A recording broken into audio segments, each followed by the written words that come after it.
राधे राधे। जय गुरुदेव। सभी संत महापुरुषों के चरणों में कोटि कोटि। अगर प्रभु के दर्शन का दिल करे, मन करे, तड़प जगे, तो समझ लेना चाहिए कि भगवान ने थोड़ी सी कृपा की है और वो चाहता है कि हम उनके पास जाएं, उनके दर्शन करें, उनको समझें, उनको अपने जीवन में उतारें। लेकिन अगर अचानक ही हमें कोई साधन भी मिल जाता है और हम उनके दर तक पहुंच जाते हैं, तो ये समझना चाहिए कि उन्होंने याद नहीं किया है, उन्होंने हमारी डोर को खींचा है और उन्होंने हमारी डोर को ऐसे खींचा है कि हमेशा हमेशा के लिए अपने साथ रखने के लिए खींचा है।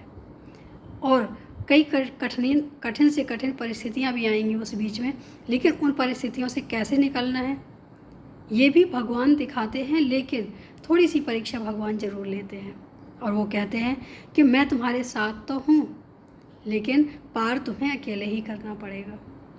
अब ये तुम्हें देखना है कि तुम कैसे पार करोगे, तुम्हारा विश्वास मेरे प्रति कितना है। अगर पूर्ण समर्पण है तो मैं तुम्हें हारने नहीं दूंगा, और अगर समर्पण नहीं है तो तुम गोते खाओगे, और गोते खाना है तो समर्पण, अधूरा समर्पण ज़रूरी नहीं है। भगवान पक्का करने के लिए हमें दुख पे दुख और भी कई चीज़ें, समस्याएं हमारे जीवन में आती हैं। क्यों आती हैं? कि वो देखना चाहते हैं कि हमारा जो समर्पण है, हमारा जो विश्वास है, उनके प्रति कैसा है। अगर अच्छा है, सच्चा है, तो हम किसी भी परिस्थिति में हार नहीं मानेंगे, क्योंकि हमें भरोसा है कि वो हमारे साथ है। जब वो हमारे साथ होते हैं तो हमें डर किस बात का होता है।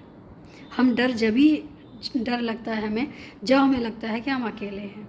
छोटा बच्चा जब जाता है मेले में, तो वो अपने माँ का हाथ पकड़ लेता है, और जब माँ का हाथ पकड़ लेता है तो वो निडर हो जाता है। उसे लगता है कि हम अकेले नहीं हैं, हमारे साथ कोई है। वही बच्चा जब ज़्यादा भीड़ देखता है तो वो कहता है कि माँ तू मेरा हाथ पकड़ ले। क्यों? क्योंकि जब माँ हाथ पकड़ लेती है तो वो छोड़ती नहीं है। बच्चा छोटा है, ना समझ है, हो सकता है कि उससे गलती से कोई गलती हो जाए जो हाथ छूट जाए, और अगर हाथ छूट गया तो फिर वो मेले में रह सकता है, वो खो सकता है। जब संसार की माँ इतना ध्यान रखती है, तो ईश्वर भी तो हमारी माँ है, वो हमारा ध्यान क्यों नहीं रखते हैं? ऐसा हम क्यों सोच लेते हैं कि वो हमारे लिए कुछ नहीं सोचते हैं, वो हमारे लिए कुछ नहीं करते हैं। बस फ़र्क इतना है कि हम वो महसूस नहीं कर पाते हैं। जिस दिन हम महसूस करने लग जाएं तो हमें ये दिखेगा कि उनकी कृपा के मुकाबले कोई कुछ नहीं कर सकता है। उनकी जो कृपा हमारे जीवन में बरसती है, जो हमें दिखता है, जो आनंद होता है, वो सब कुछ उन्हीं की देन होती है। जब हम कठिन परिस्थितियों से भी ऐसे निकल आते हैं, ऐसा जब हमें ये लगता है कि हमारा क्या होगा, उस समय भी हमें कोई ना कोई सहारा मिलता है। उस समय भी हमें ये लगता है कि हमारे साथ कोई है। तो वो कौन है, कैसा है, क्या हम सोच के आगे बढ़ते हैं? अगर हम ये सोच के आगे बढ़ते हैं कि हमारी ही ताकत है या हम कुछ कर रहे हैं, ये सोचना गलत होगा, क्योंकि इंसान कुछ नहीं कर सकता है। जो आत्मा और परमात्मा को एक ही बताया गया है। आत्मा के रहते हुए ये शरीर बिल्कुल चलता फिरता नज़र आता है, लेकिन आत्मा अगर निकल जाती है तो हमारा शरीर बेकार हो जाता है। तो जब आत्मा हमारे साथ है, परमात्मा का अंश हमारे साथ है, हाँ, उसके लिए हमें ये भी सोचना है कि जब हम कोई गलत कार्य भी करते हैं, जब हम कोई गलत कार्य करते हैं, उस समय हम ये भूल जाते हैं कि परमात्मा हमें देख रहा है, परमात्मा हमारे साथ है। हम जब कोई अच्छा कार्य करते हैं तो हम बहुत खुश होते हैं और हमें लगता है कि भगवान देख रहा है, हमने ये अच्छा कार्य किया। लेकिन जब हम गलत कार्य करते हैं तो हमें भूल जाते हैं कि भगवान हमें देख रहा है। लेकिन उस समय भी हम अपनी ऐसी चतुराई दिखाते हैं, ऐसा लगता है कि भगवान तो है ही नहीं, लेकिन दुनिया को बताएंगे कि हमने बहुत अच्छा कार्य किया है, और ये कार्य कोई और कर ही नहीं सकता था। भगवान बैठे बैठे मुस्कुराता है कि तुम्हारी करनी कैसी है, मुझसे ज़्यादा तुम्हें पता है। जितना हम जानते हैं, जितना तुम क्यों कहते हैं कि आत्मा और परमात्मा से कुछ छुपा नहीं है। आत्मा जो हमारी है, क्या हमें पता नहीं है कि हमने किसके लिए क्या किया?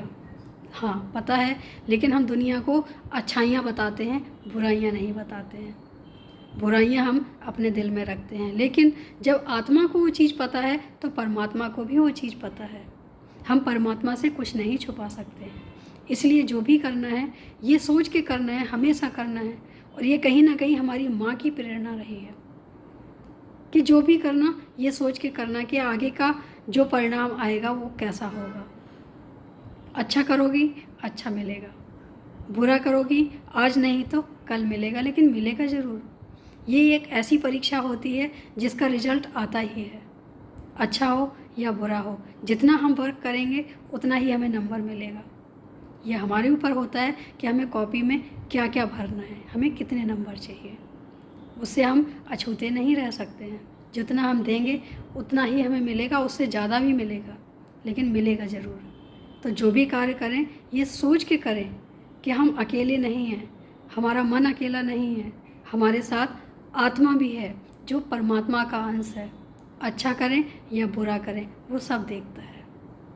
तो जीवन में क्या करना है, कैसे करना है, सब पता होना चाहिए।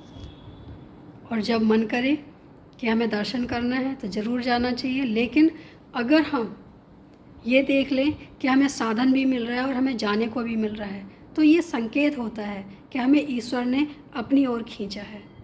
और जब ईश्वर अपनी ओर खींचता है तो हमारी भी कोई जिम्मेदारी बनती है, हमें वो कार्य निभाने चाहिए।